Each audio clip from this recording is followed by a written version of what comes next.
Welcome to the Inside Silverstone podcast, a business-focused podcast covering all things tech, engineering and innovation. Hosted by me, Chris Broome, a huge tech, motorsport and gaming fan, and also the owner of Longhurst, a firm of lifestyle financial planners and independent financial advisors located in Silverstone, Northamptonshire. This is a series of unscripted and unpolished conversations with leading business owners, thought leaders and high-tech talent where we discuss their experiences within the Silverstone business and motorsport region. We will also be asking them to share their knowledge, insight and their thoughts on the future just for you. If you're looking to learn more about the Silverstone high growth region and commercially connect with like-minded peers, you've definitely come to the right place. Welcome to Inside Silverstone.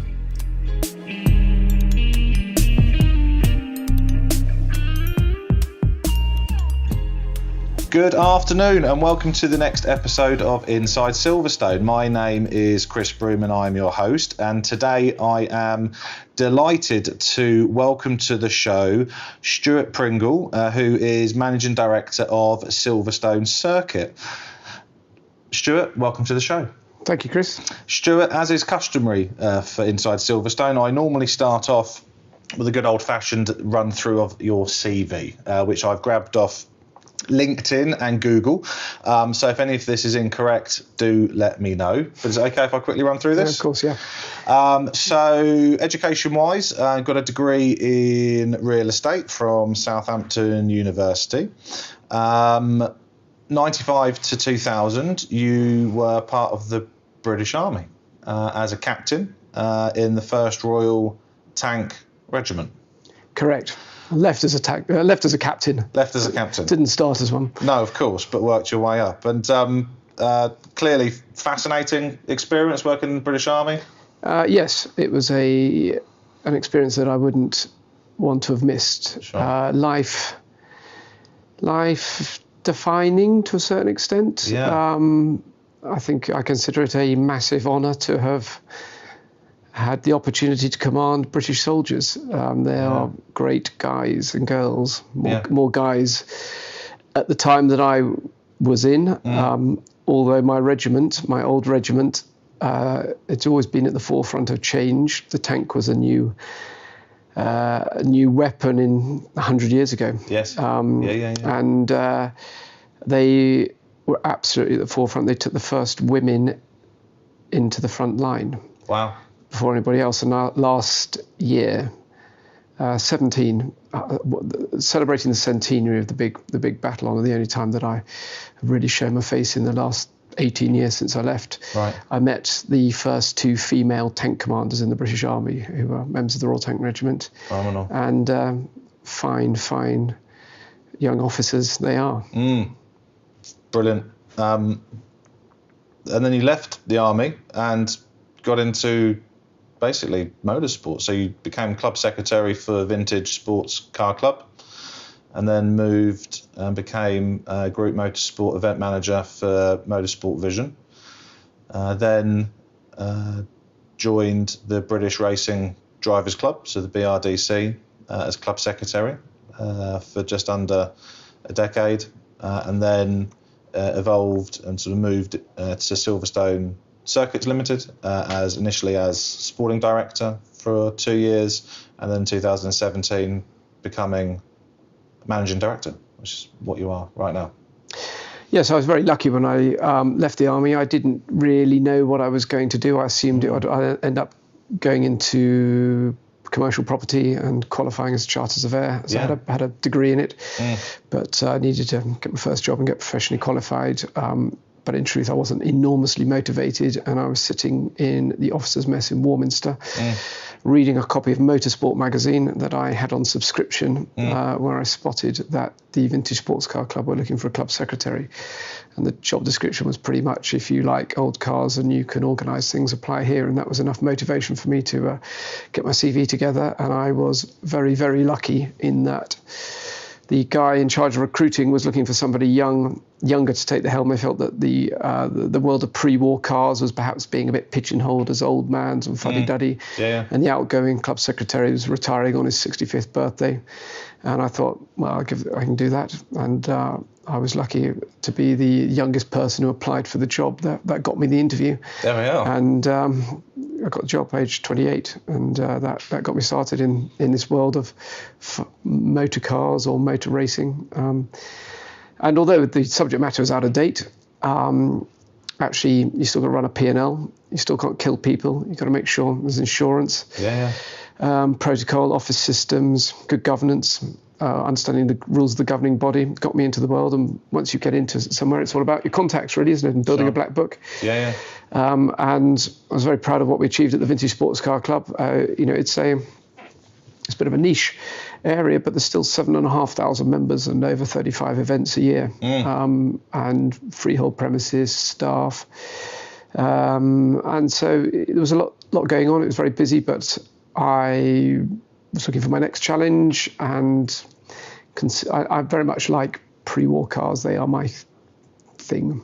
I've got a couple tucked away, and that's what keeps me busy when I'm not here. But so it was a choice either to follow the old car thing and perhaps auctioneering or selling them or something. Yeah. Or I really enjoyed organising motor racing. I'm a real fan of the sport of motor racing, and I decided actually it was the motor racing thing that floated my boat more, or certainly from a professional point of view. And so I went to MSV to run their motorsport operations across various circuits. And that was great because it introduced me to modern motorsport, not just old motorsport, and also two wheels as opposed to four wheels. And ran some international motor races there. Didn't in the end stay there very long, but the opportunity to go to the BRDC arose. And that was a marriage of a members club, as the Vintage Sports Car Club was, but also owners of a motor racing circuit. And I was involved with a motor racing circuit, and it seemed to sort of fit my skill set pretty well. Because the BRDC is a private members club, so for those that aren't aware, it's private members. You've got to, so from my understanding, you've either got to have been involved at a sort of senior level within the racing circuit to have joined, and or to be asked to join, and then there's a sort of slightly lower level than that for people that might not necessarily have been racing, but. Yeah, it's mainly racing drivers. It's the British Racing Drivers Club. And so it's the top motor racing. There are 30-odd thousand motorsport license holders in Great Britain, and only 800 members of the BRDC. And most of those are racing drivers who are the best in the country, or the Commonwealth, more correctly. And then there's a few associate members, those people without whom the racing drivers would not have enjoyed their success. So the engineers, the patrons, the designers, the commentators, those sort of people, and they're the recognisable names as much as the racing drivers. So, looking after that lot, I mean, that was a massive privilege. I did it for quite a while, and I got to. They say never meet your heroes, but I met all of mine, and none of them disappointed. Challenging, certainly, but fascinating people. There's a reason why they got to the top of their sport, because they're very single-minded individuals. Funnily enough, they don't take the chip out after they stop racing. Indeed, it's inbuilt. And the BRDC own Silverstone Circuits. Have done since. Well, the Silverstone Circuit as a Circuits Limited as a company was set up in 1966, but the club took over the lease on the circuit in 1952 and bought the freehold in 71. And the BRDC has been, therefore, associated with Silverstone for the vast majority of its life, the club having been formed in 1928. I was only the 9th or 10th club secretary since 1928. And when there was a bit of a shake-up in the circuit management, I came across as the ops guy who knew his way around the site after 8 years of being here to help breathe new life into the circuit operation, which has been keeping me busy for the last 4 years.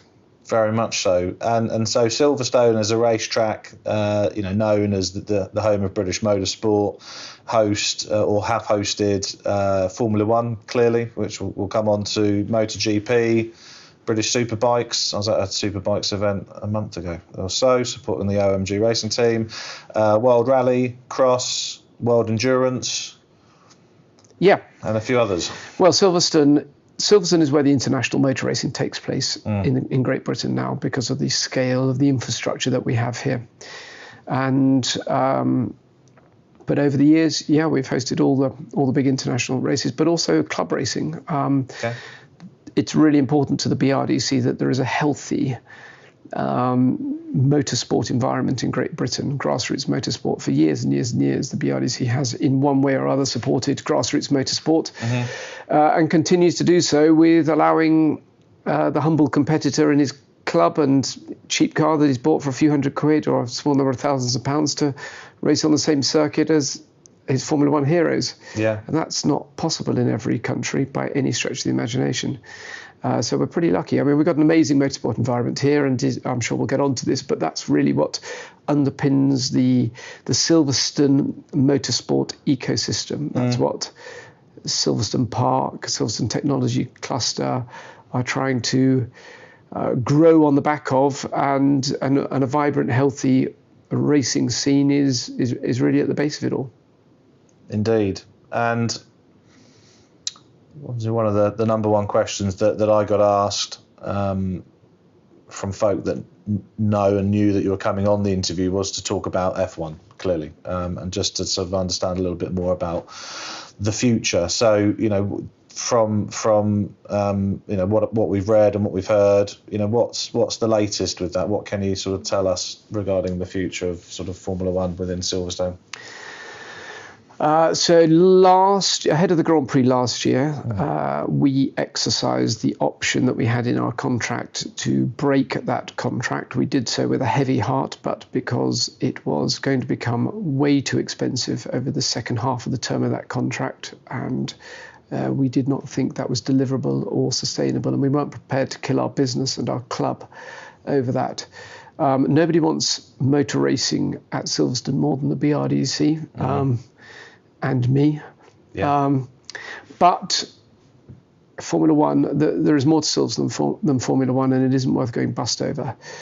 We have, for the last year and a half, been talking to Formula One and their owners, Liberty Media, about keeping the race at Silverstone on terms that we can afford, but also that are suitably attractive to them, because they have many offers from many countries, many of whom have financial support from their governments to take the race on.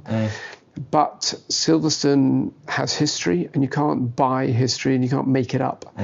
And it is one of the great driving tracks, and it's one that all the drivers consistently talk favourably about. We are a country which is important to the championship, not least because the vast majority of teams are based here, and we are commercially important to the sponsors and the commercial aspects of the championship. Whether that remains the case post Brexit, who knows? But we also have a massively loyal fan base in this country. Huge. We don't have a government. We have never had government support for our track. And actually, I consider that to be a massive strength of Silverstone's position, because the British Grand Prix is essentially paid for by the fans. They turn up in their hundreds of thousands every year, and they pay their money, and that money is what we use to pay the championship to bring the race to Silverstone. Yeah. In theory, we make a margin on the pass-through. Sometimes we do, sometimes we don't. And really addressing that risk is what this is all about for us. We want to race, we want to host the race, but we can't take the risk on at any price. We need to have a sensible financial equation. But we're optimistic that common sense will prevail, and two parties that both want to hold the race will be able to reach commercial accommodation. We're not there yet, but we're still very much talking. Good, and fingers crossed. I think I speak on behalf of every motorsport fan in the UK and the world that says, let's hope that comes off. Well, you can be assured that I take this very personally, and there's been no one more disappointed. The last thing I would do is switch the lights off switch the lights out on my watch. That would be, I would consider that a massive failure. Well, then let's hope that doesn't happen. But Silverstone isn't all just about the F1, is it? You know, Silverstone as a region, but Silverstone Circuit is so much more. So if we just sort of park the F1 to one side, what else does Silverstone represent, and what are the plans for the future? There's obviously a lot of land here. You know, we're in the heart of the UK, in the middle of England, beautiful countryside. You know, what are the plans? You're absolutely right to put F1 to one side, Chris, because that's what this is all about. We cannot have a business that is solely reliant on 3 days of the year. Yeah. You know, that is not good business. We need a more predictable cash flow. We need a lot less risk. So what we are doing at Silverstone Circuit nowadays is building a business which is a 365 day a year business, not just a 3 days in July business. And that really is taking the brand equity that we have built up over decades, 50 plus runnings of the Formula One Grand Prix at Silverstone have built as a brand value. You can go anywhere in the world. You've probably done it yourself since you've had an office here at Silverstone, and people have said, you know, where do you live? And you just say the word Silverstone. When I work at Silverstone, they know it. Yeah. Everybody gets it. Yeah.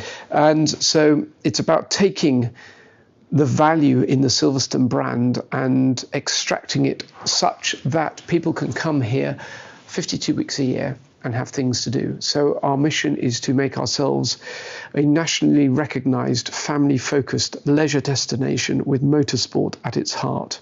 Okay. By that, I mean we will have activities here at Silverstone which multi-generational family groups can come and do 7 days a week, which play to our heritage, our brand values, 4 wheels, an engine, 2 wheels and an engine, but they also look forward. So that engine might be electric, that might be hybrid. It is not necessarily about the past, but we have some wonderful stories to tell about the past.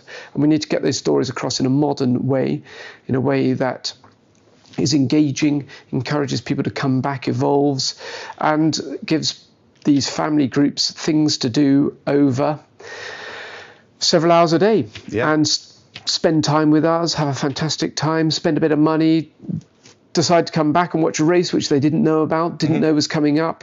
Buy that driving experience voucher for Dad's birthday or Father's Day or Mum, frankly. Why is it sexist? Teach their children to drive. We've got amazing instructors.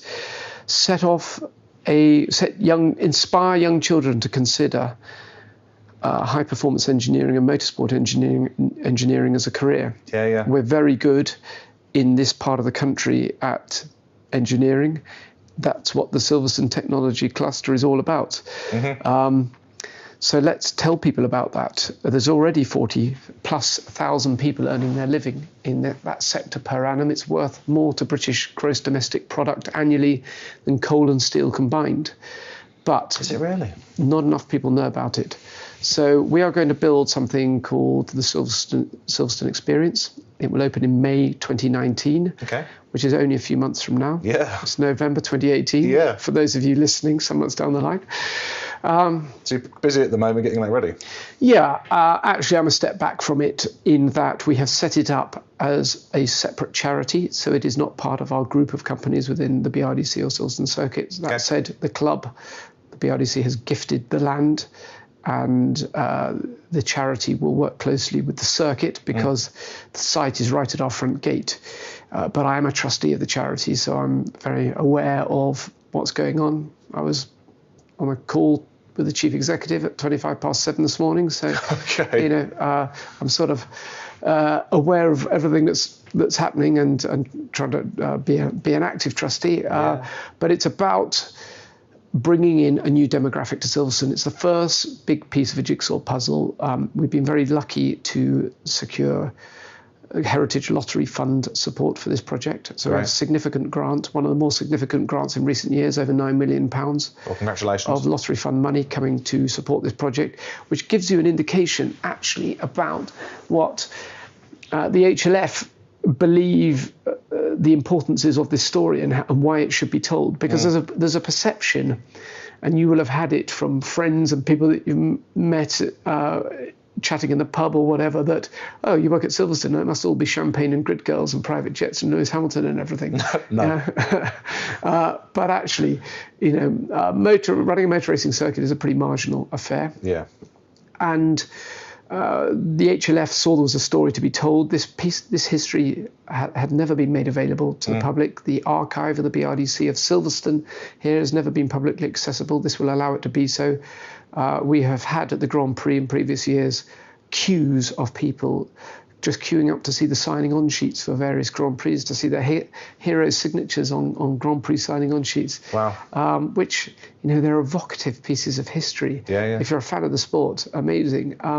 But we'll tell those stories that will appeal to the hardcore fans, but also a far, far broader story for younger children, less interested in it, members of the family, but will capture their interest as well. And we'll give these multi-generational family groups things to do for several hours a day here, and then they can wander off to do the other things we're going to build them. So it's really important when you open a leisure attraction not just to have a single single focus. You need a second opportunity, a second gate.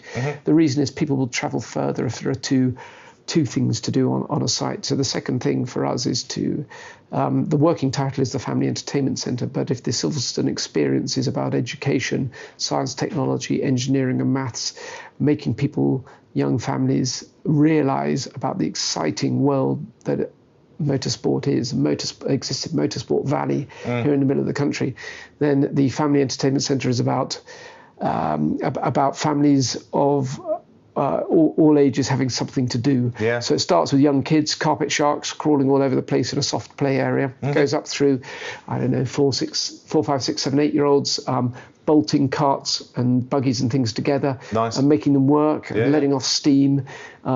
Say the 8 to 12-year-olds will be in electric carts, which will be slower, but still teach them about driving, because ultimately everybody that comes to Silverstone wants to get behind the wheel. There's a nagging curiosity about that. Yeah.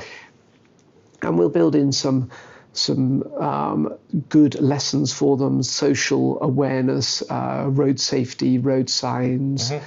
They'll be able to come back and on return visits, pass tests that take them to the next level, so like getting a different swimming badge as you develop. What a good idea. And then older kids, say the 12 plus, will be in some quite quick indoor electric carts. There's be an opportunity to experience sporting karting in an outdoor circuit that we want to build. And then for teenagers, it will not have escaped your notice that esports, simulators, online driving is increasingly popular. Indeed, there are professional racing drivers out there today, British racing drivers such as Jan Mardenborough, who became a professional racing driver as having started playing a Sony PlayStation in his bedroom in Cardiff. And this is very much thought to be a route to an entry to the sport in the future for people. So there'll be an esports zone as well. Well, we had Virtually Entertained have been interviewed for this podcast, so by the time yours is aired, they'll have been on, so that they're both based on site and they're completely behind esports. Huge. I suspect that there will be quite a growth of it here on Silverstone Park. I think the marriage of technology and the sporting focus will be very, very relevant. Yeah, we totally agree. So those are the two sort of key entertainment elements. We want people to come and say, oh, wow, there's a race meeting here as well. I can go and see that. Didn't realise it was such good fun. We are going to build a hotel.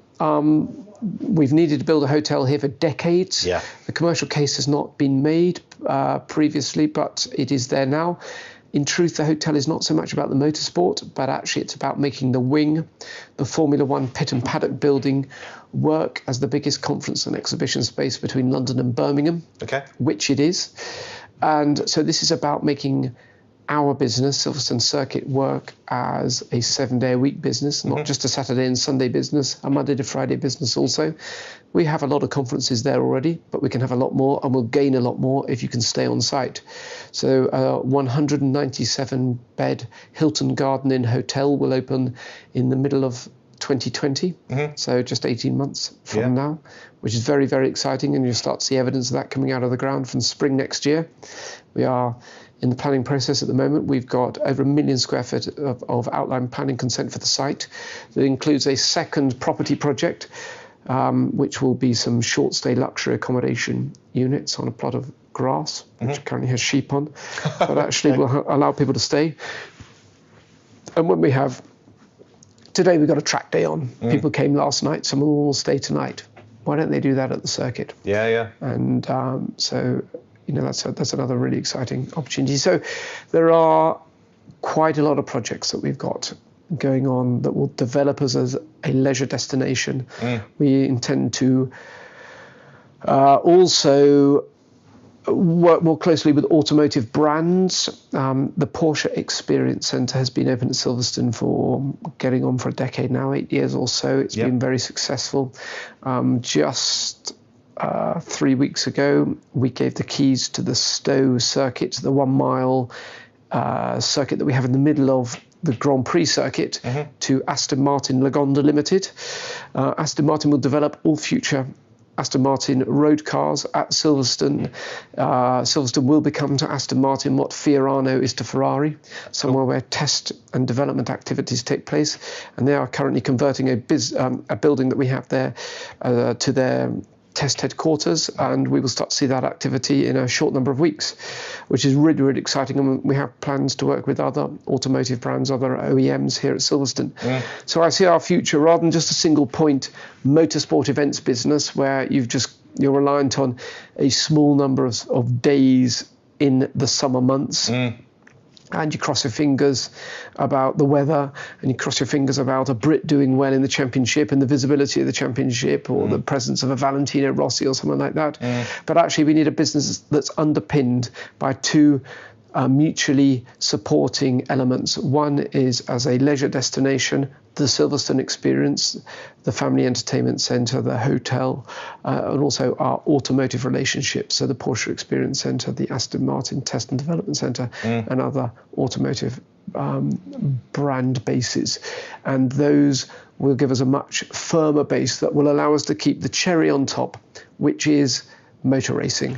And motor racing must always remain at Silverstone, because that is what defines the brand, and that is what the British Racing Drivers Club want, the owners of the circuit. And if we can possibly afford it, we will keep Formula One at the top of that tree. But if we can't afford it, we won't. Here endeth the lesson.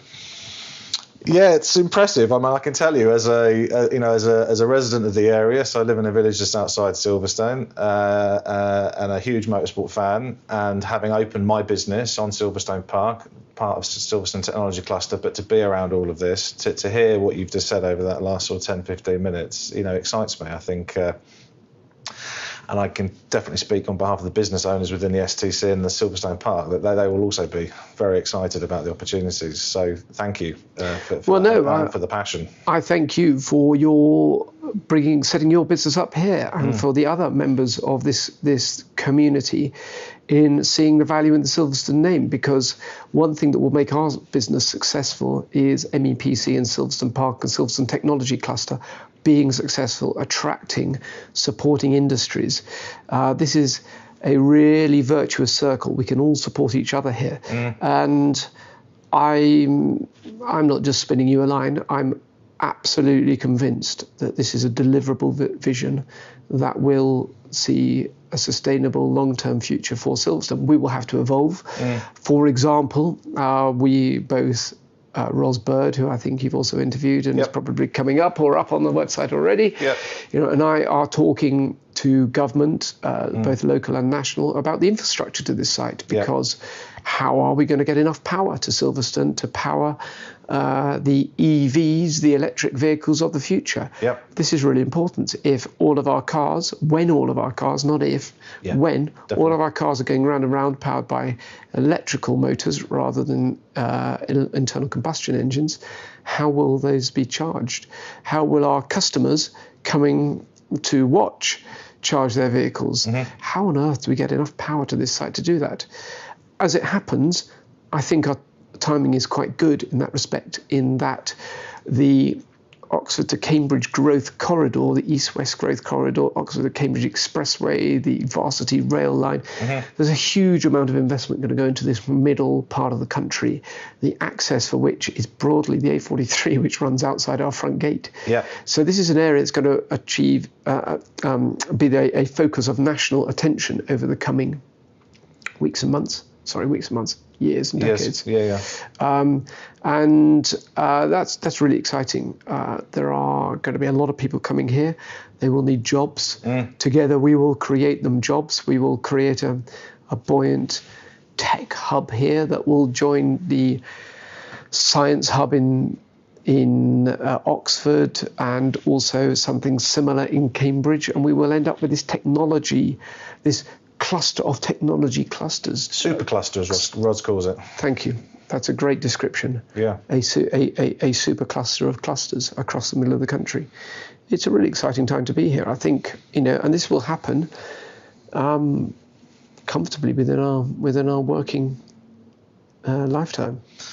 Yeah, in total agreement. And one of the questions that I think you've already answered this question, one of the questions I always ask in the interview is, in a nutshell, for those businesses that potentially aren't part of the Silverstone business region at the moment, either they haven't moved here or haven't collaborated with any businesses on site, why should they, in one sentence? But I think you've pretty much in the last 10 minutes explained everything that's going on here and why businesses should come here. They should come here because we're going places. We're an amazing brand with ambitious ideas and some great supporting like-minded businesses that want to achieve the same end. Yeah.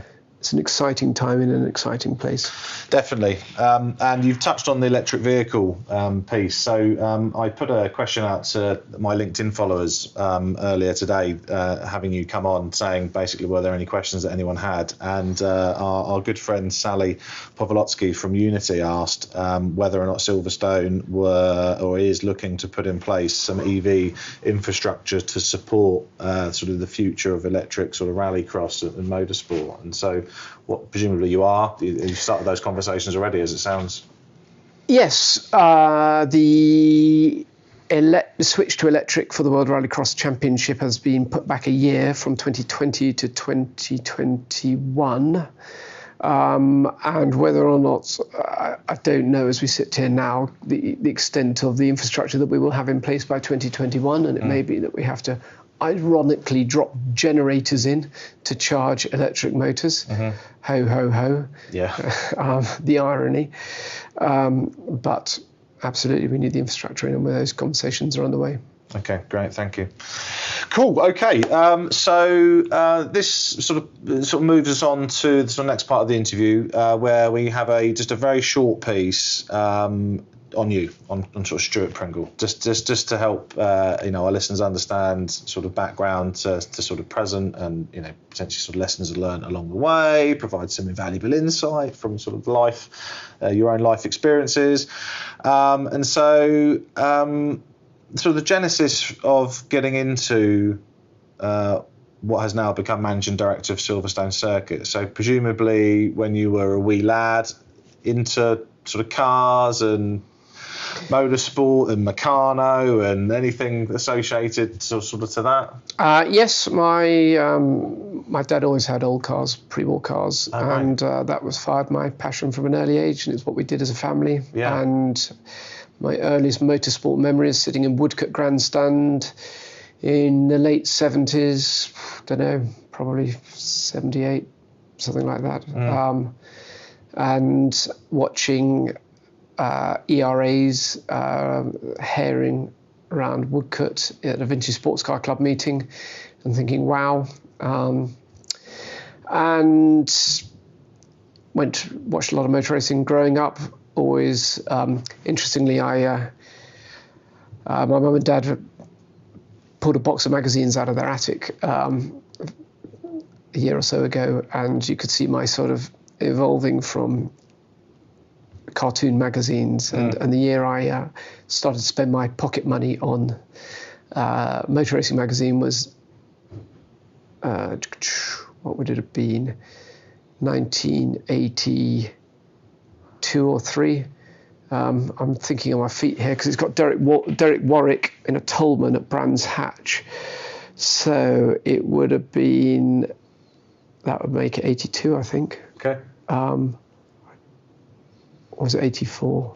84 he was in a Renault. And 85 he was in a Renault, so I'm thinking 80, I don't know, 82-ish. Anyway, so that's when I first started spending my money on motor racing magazines, and I used my time as a young officer in Germany in a tank regiment to use this fantastically Central European base to get to Spa and to get to Klausenrennen hill climb and to get to Assen and all these fantastic European circuits and buy tax-free motorcycles and all other good sport, the sensible financial decisions to make when you're in your mid-20s. It just sort of, I just got lucky, really. Do you put, what lucky is in that you then ended up moving into this as a profession? Yeah. Do you put it down to luck? Do you think it is luck or hard work or a bit of, I think I've latterly made my luck within the business, but I think I got a bit lucky to get my first job. Yeah. As a, being in the army is great, but you've got to, the person on the other side of the table has got to really recognise the skills that it gives you, because commanding a Challenger tank is not immediately a directly transferable skill. The relevance is lost on some people. Actually, when you've got 4 of you in this small metal box, and you've got an 18-year-old from Glasgow driving it, and a bloke who's done 15 years to your 6 months as your operator, and he's built like a brick privy from Paisley and will fill you in if you get it wrong. Utterly the rank on your shoulder is irrelevant. You've got to build a team, and you've got to take them on a journey with you, and you've got to use your strength of personality and logic and presence of mind to make quick decisions, which luckily in my case were never life or death decisions, because I served at a relatively quiet time. But for my friends that stayed in, they absolutely did become life and death decisions, and so that's pretty sobering when you build a team that's prepared to follow you under those circumstances. Yeah, and bravo to them, and also to you for doing that. And then as you mentioned earlier in the podcast, so your father was tinkering with cars. You now also privately tinker with a couple of cars in the background, vintage cars, classic cars. I'm lucky enough to have a 1928 Amel car. Okay. Which is a little French car built in Paris, 2-seater, 1100cc, side valve, 4-cylinder. Okay. Pretty little thing, known as the poor man's Bugatti. Emphasis on the poor man. Okay.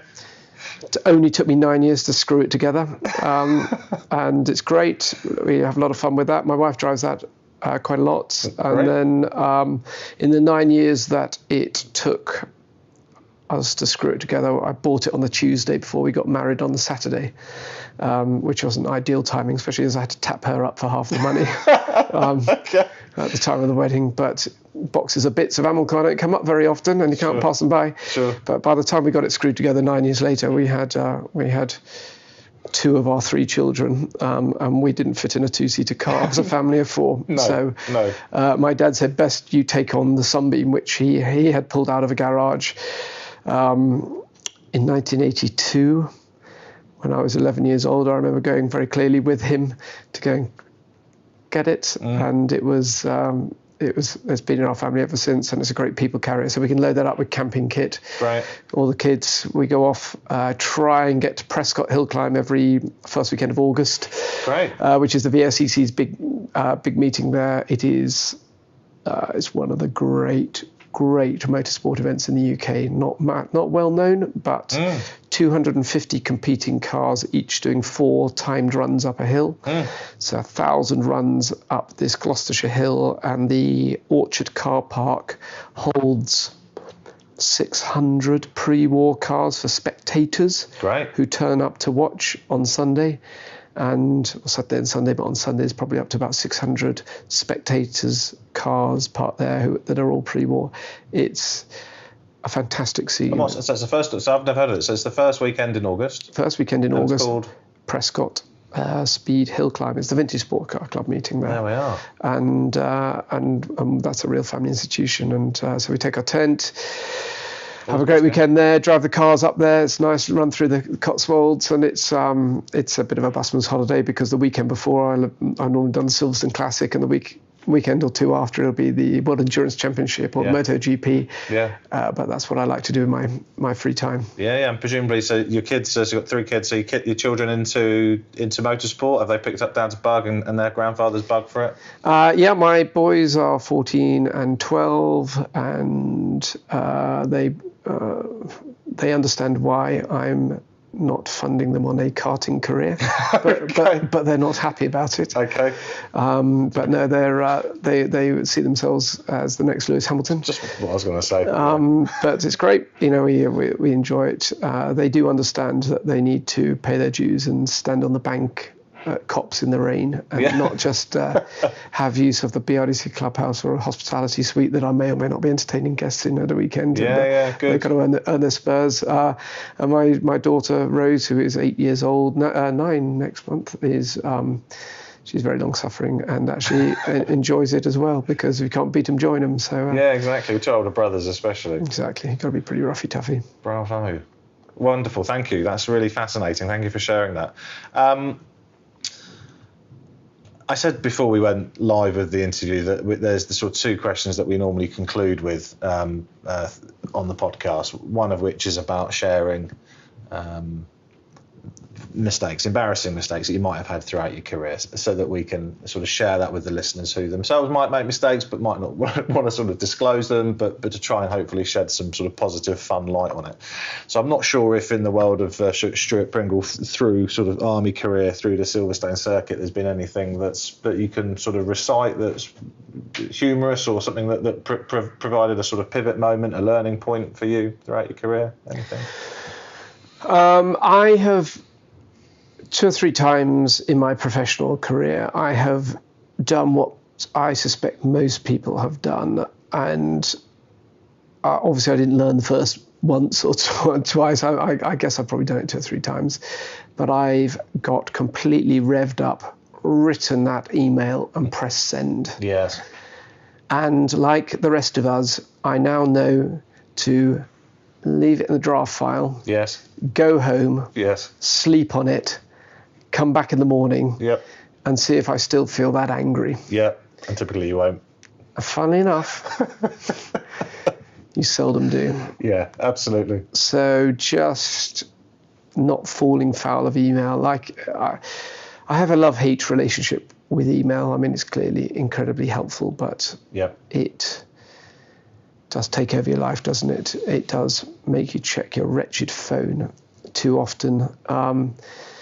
Makes it difficult to break away from the office. And so sending an extra set by email, I try and avoid doing. I have also been caught out by saying something in an email that has gone, and then once you lose it, or once you send it, you've lost control of it, and it's ended up on the desk of someone that shouldn't have read the contents. Yes. So I only ever write something that will be acceptable if it's read by an external party. Yeah. I've been tucked up once or twice.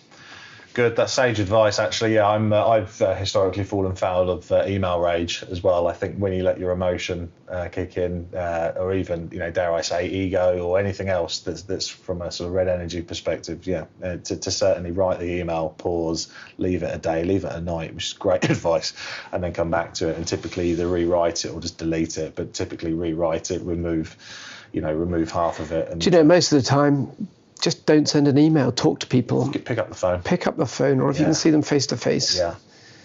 You can sort a lot of problems out by talking to people, can't you? Indeed. Yeah, no, 100%. Definitely. And actually recognising that everybody else has got a different angle and their own pressures. Just be slightly empathetic to other people's pressures. Yeah, I think empathy is huge. Yeah, agree. In total agreement. Great. Okay, 2 more questions, and then I'll let you go because it's been 40 minutes, and we said it would be maybe 25 to 30, but we've been talking a lot. Well, no, to be fair, I've been talking too much. Well, sure, but that's great, and it's great for our listeners. So again, thank you for your time, because I know you're very busy. Right, 2 last questions, I promise. Is there anything I haven't asked you? Anything that you wanted to sort of cover off whilst you sort of were here, and I managed to get you? I would urge. I know that many of your listeners are Silverstone related or businesses that are relevant to our little world of motorsport stuff. I would absolutely urge everyone to come and have a look at Silverstone, not just from an events perspective. People believe they know Silverstone because they think of us running Formula One and Lewis Hamilton crowd surfing on the first or second Sunday in July. Actually, come and have a look at everything else we do from this time of year. It reminds me of Christmas parties. We've got small businesses that can either take their staff to the Dog and Duck or come and join one of our big parties in the wing with great Formula One theming and lots of entertainment and stuff like that. You know, we do that sort of thing really well. Or bring your clients to Silverstone. We can always help entertain them. It's relevant to your business. Bring them on a driving day. Don't forget, you know, nobody wants another pair of socks this Christmas. You know, just come and leave a flyer lying on the kitchen table so your wife can see that we've just bought a new fleet of V8 Vantage Astons, which I'm quite sure everybody listening to this podcast would love to have a thrash around the British Grand Prix circuit in a V8 Vantage supercar. So there's all sorts of things going on here at Silverstone. Do come and see the Silverstone Experience when it opens in 2019, May. That's going to be incredibly exciting, and keep checking in with everything that's going on here because there's such a lot coming down the line. Great. And if you've got time again in a year's time, I'd love to have you back on the podcast, actually. So that you know, the Silverstone Experience would have gone live by then. You must speak to Sally. So Sally Reynolds is the chief executive of the Silverstone Experience. Great. She's based here in the Innovation Centre, and she will tell you about the challenge of building a £20 million educational visitor attraction from scratch in fairly short order. And it would have been a lot easier if we didn't try and restore the last remaining World War II bomber hangar on site.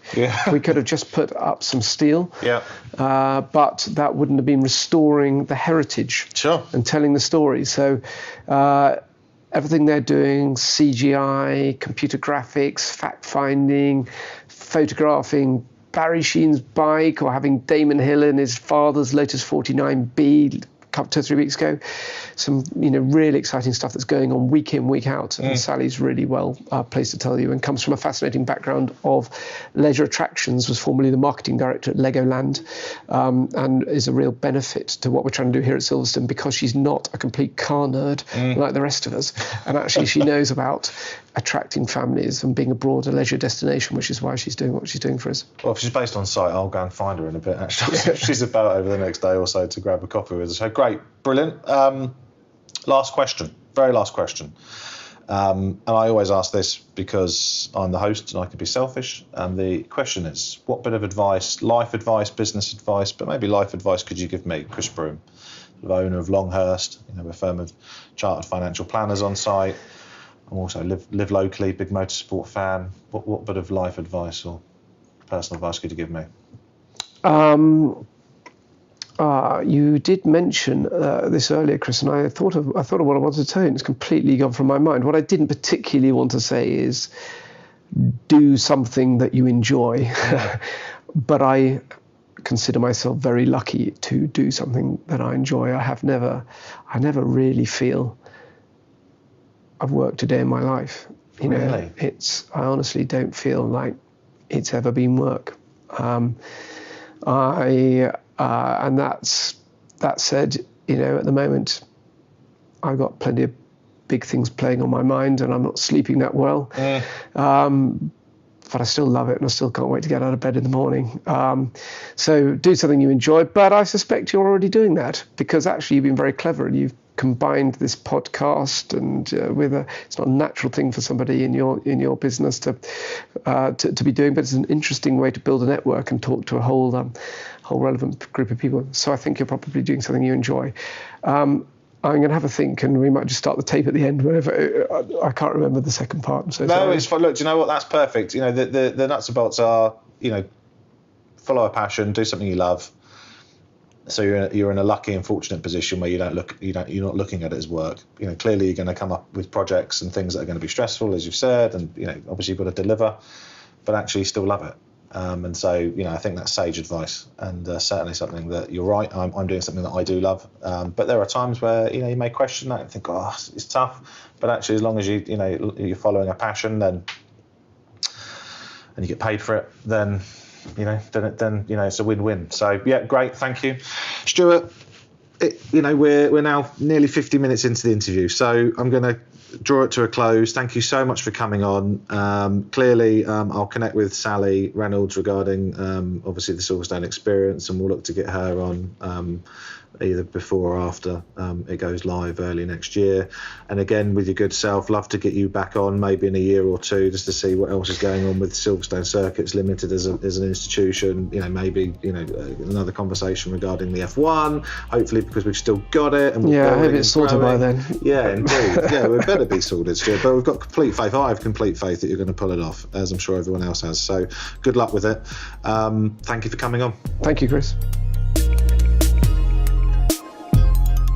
The Inside Silverstone podcast is produced by the team at Longhurst for the benefit of those with a passion for all things tech, engineering and innovation. For more information, please visit longhurst.co.uk/Inside Silverstone, whilst also remembering to give us a 5 out of 5 star rating on iTunes. Please note that neither Chris Broome or Longhurst work for Silverstone Park, Silverstone Circuit or Silverstone Technology Cluster.